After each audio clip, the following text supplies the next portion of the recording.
Suicide statistics in our country have really not shifted at all over the last 10 years, despite huge investment in this area.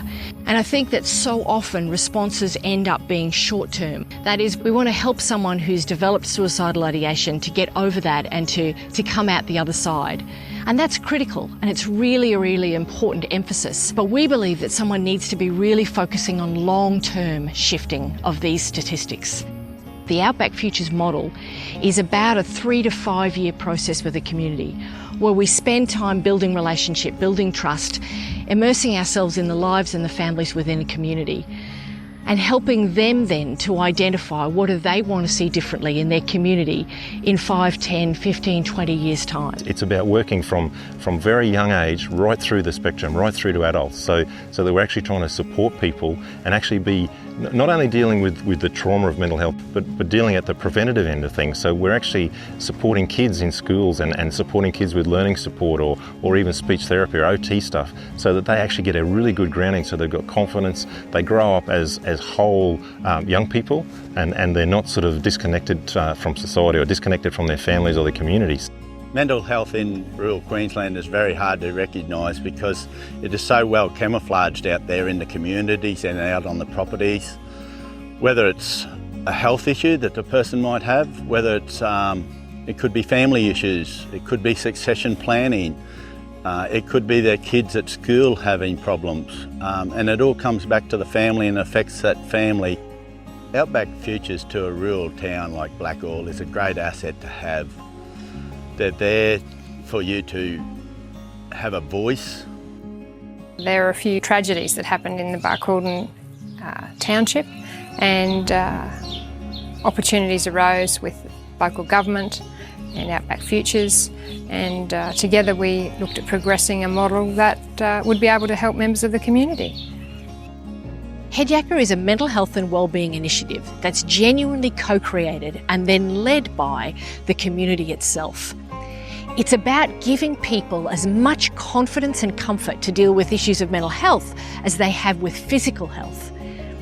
And it's about the development of conversations, initiatives and projects that permeate families, homes, schools, workplaces, and means that the whole community becomes better equipped, educated and resourced to understand and respond to their own mental health and wellbeing needs. Nat and I are both police, and we're very passionate about the community. I've suffered from PTSD in the past and still continue to struggle. We do a night called We're Not Crackers, where recently I got up and spoke about my PTSD, and it was good for the community because it started open, purposeful conversations, and that me sharing my story allowed other members of the community to see that vulnerability equals brave. I picked up a virus. I was 10 and a half weeks, I couldn't sleep. I then started to get angry at work, and for people that know me, they know I'm a very happy-go-lucky fellow. I abused one of my work colleagues one day, the reason being he was in the wrong place at the wrong time. It could have been any one of my work colleagues, and we all have the right to come to work and not be abused. So that was my turning point.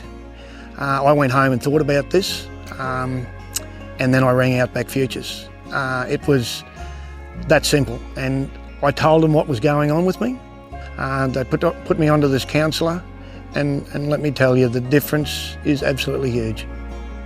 I envisage, after 10 years of successful Head Yakka initiatives, not only within the Barcaldine Council area, but across all of regional Queensland and Australia, we'll have a string of rural and regional communities who have the capacity to identify the issues, provide the solutions, and provide for happier, healthier and safer communities for people, especially with respect to mental health initiatives and issues that we face and will continue to face into the future.